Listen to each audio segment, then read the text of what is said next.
और चुनाव की खबरों के बीच एक और बुरी खबर जो हम आपको लगातार कल से ही बता रहे हैं। कर्ज में डूबी एयरलाइन जेट एयरवेज को बैंकों ने लाइफलाइन देने से इनकार कर दिया। जो 400 करोड़ रुपए का इमरजेंसी फंड मांगा था एयरलाइन ने, बैंकों ने वो देने से इनकार कर दिया, जिसके बाद जेट एयरवेज फिलहाल पूरी तरह से ग्राउंड पर आ गई है, जमीन पर आ गई है। सारे ऑपरेशन बंद हो गए हैं, सारे विमान खड़े हो गए हैं और कंपनी के जो कर्मचारी हैं, जिनकी संख्या 14,000 के आसपास है, बल्कि 20,000 के आसपास है, 22,000 कर्मचारी, अब उन पर भी खतरे के बादल मंडरा रहे हैं। कई महीनों से उन्हें तनख्वाह वैसे ही नहीं मिली है और अब जब कंपनी के सारे ऑपरेशन बंद हो गए हैं तब जाहिर है संकट उनका और गहरा हो गया है। आपको पता ही होगा पिछले कई महीनों से लगातार संकट में थी जेट एयरवेज। अब देखिए सारे ऑपरेशन बंद हो गए। इंद्रजीत मुंबई से और जानकारी दे रहे हैं। इंद्रजीत, कोई उम्मीद दिखाई दे रही है क्या बैंक इमरजेंसी फंड दे सकते हैं क्या? कैसे दोबारा अस्तित्व में आएगी, दोबारा शुरू करेगी अपने ऑपरेशन जेट एयरवेज?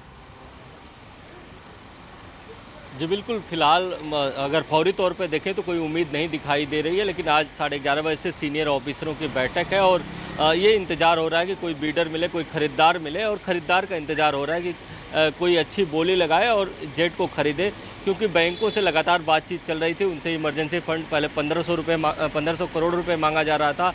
इसके बाद आखिरी में मैनेजमेंट ने कहा कि हमको तत्काल जो सर्विस है उसको चलाने के लिए और लोगों की सैलरी बांटने के लिए कम से कम 400 करोड़ रुपए की ज़रूरत है। लेकिन जो बैंकों का समूह था जिसमें एसबीआई लीड कर रहा था, उसने 400 करोड़ रुपए भी देने से मना कर दिया, जिसके बाद पूरी तरह से जो फ्लाइट है वो ग्राउंडेड हो गई है, जो पूरा कामकाज है वो ठप हो गया है।